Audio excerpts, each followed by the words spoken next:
CPIM leader और एडवा की राष्ट्रीय उपाध्यक्ष सुहासिनी अली जी इस समय लखनऊ में हमारे साथ हैं और कई महत्वपूर्ण मुद्दों पर बात होगी उनसे। लेकिन सबसे महत्वपूर्ण इस समय उत्तर प्रदेश में जनसंख्या नियंत्रण बिल को लेकर के हो रहा है। तमाम पॉलिटिकल पार्टीज अपनी अपनी बात कह रहे हैं, सबका कहना है कि इसकी टाइमिंग सही नहीं है। आपको क्या लगता है मैम? देखिए, टाइमिंग की बात नहीं है, ये बिल अपने आप में ही सही नहीं है, क्योंकि ना तो इससे जनसंख्या नियंत्रण का मकसद पूरा होने वाला है और ना किसी का भला होने वाला है। उल्टा जो गरीब लोग हैं उनको उनकी गरीबी के लिए दंडित किया जाएगा और ख़ास तौर से महिलाओं को दंडित भी किया जाएगा और उनको और भी ज़्यादा हिंसा का शिकार बनाया जाएगा। मैं इसलिए कह रही हूँ कि अब तो पूरी दुनिया ने ये मान लिया है और कई राज्यों, हमारे देश के राज्यों ने भी मिसाल सामने रखी है कि जनसंख्या नियंत्रण कैसे होता है और कब होता है। अगर आप केरला को देखें तो वहाँ सबसे अच्छा रिकॉर्ड है। वहाँ जो रिप्रोडक्टिव रेट है यानी 1.7 है। औसतन परिवारों के 2 से कम बच्चे होते हैं, लेकिन वहाँ पर जो शिशु मृत्यु दर है वो 10,000 जन्म में 7 शिशु मरते हैं।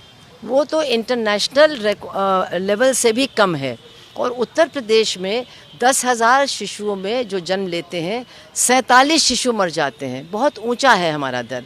वहाँ पर महिलाओं की जो साक्षरता है वो 91% से अधिक है केरला में, और उत्तर प्रदेश में वो 60% के आसपास है।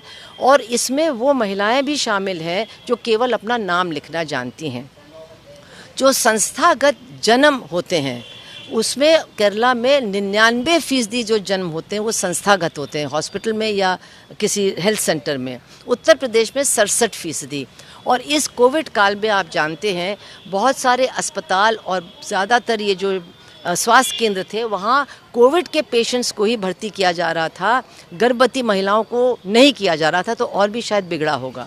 तो जब तक ये चीज़ें ठीक नहीं होंगी तब तक जनसंख्या की बढ़त दर कम नहीं हो सकती है। और इस तरह के दंडित करने वाले कानून को बना करके क्या कर रही है सरकार कि जो लोग शिक्षा से वंचित रखे गए हैं क्योंकि वो गरीब हैं, जो लोग संस्थागत जन्म अपने बच्चों को नहीं दे पा रहे हैं क्योंकि वो गरीब हैं, जो लोग कुपोषण के शिकार हैं क्योंकि वो गरीब हैं, उनको दंडित किया जा रहा है। क्योंकि ये देखा गया है कि गरीब लोगों के ही 2 से ज़्यादा बच्चे होते हैं। वो अलग अलग समुदाय के हैं, अलग अलग जातियों के हैं, उनमें एक चीज़ आम है कि वो सब के सब गरीब हैं। तो गरीबों को उनके गरीबी के लिए दंडित करना ये कहाँ तक न्याय संगत है? अब वो कह रहे हैं कि अगर तीसरा बच्चा होगा तो उसको राशन नहीं मिलेगा, तो इसका मतलब है कि एक पहले से ही कुपोषित परिवार को आप और ज़्यादा कुपोषित बनाएंगे, क्योंकि कम राशन उनको ज़्यादा बच्चों के बीच में बांटना पड़ेगा। आप कह रहे हैं कि जिनके 2 से ज़्यादा बच्चे हैं उनको सरकारी नौकरी नहीं मिलेगी, तो इसका मतलब है जो एससी और एसटी हैं जिनको थोड़ा सा आयु का फ़ायदा मिल जाता है, वो 2-3 बार कोशिश भी कर सकते हैं। अगर उनके 2 से ज़्यादा बच्चे पैदा हो गए हैं जैसे कि होते हैं, तो आप उनको नौकरी से भी वंचित कर देंगे जो उनका एक अधिकार है। तो ये गरीबों के ऊपर कुठाराघात करने वाला ये मसौदा है। महिलाओं की जो आफत होगी वो ये है कि हमारे समाज में पुत्र लालसा बहुत अधिक है। और अगर मान लीजिए कोई महिला 2 बेटियां पैदा करती है तो घर में उसके साथ बहुत ज़्यादा हिंसा होगी, उसको दंडित किया जाएगा परिवार के अंदर। इसके साथ साथ हमारे प्रदेश में जो पुरुष महिला अनुपात है वो भी बहुत बिगड़ा हुआ है। 1000 पुरुषों के मुकाबले 879 महिलाएं ऑलरेडी बहुत ख़राब है। अगर ये कानून बन जाता है तो फिर ये बहुत ज़्यादा लिंग परीक्षण होगा और कन्या भ्रूण हत्या बहुत अधिक हमारे समाज के अंदर बढ़ेगी और उसका भी महिलाओं के सामाजिक स्तर पर बहुत विपरीत असर पड़ेगा।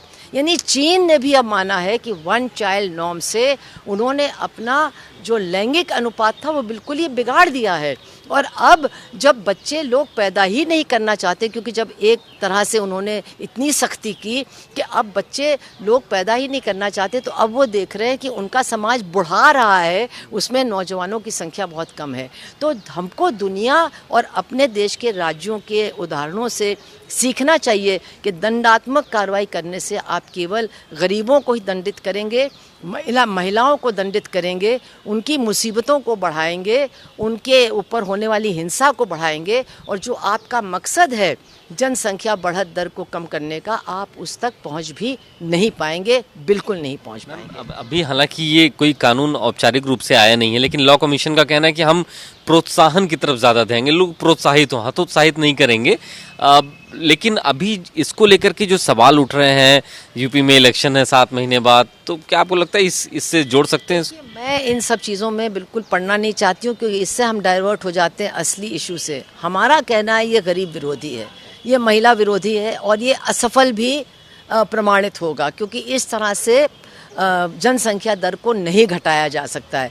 आपने एक पॉपुलेशन पॉलिसी भी इसी के साथ पब्लिक की है, सार्वजनिक की, उसमें आपने कहा है खुद कि हमको शिशु मृत्यु दर कम करना है, हमको महिलाओं की साक्षरता बढ़ानी है, तो आप उसी पर जोर दीजिए, आप उस पर काम करिए। जब आप ये सब कर लेंगे तो आपको इस तरह का मसौदा उसकी ज़रूरत ही नहीं पड़ेगी। आपको लगता नहीं बढ़ती हुई आबादी, इतनी ज़्यादा आबादी के लिए संसाधन नहीं हो पा रहे हैं पूरे? तो फिर ये किसकी गलती है? ये उन गरीबों की गलती नहीं। अगर आपने उनके लिए स्कूल नहीं मुहैया कराए हैं तो वो शिक्षा से वंचित रहे हैं।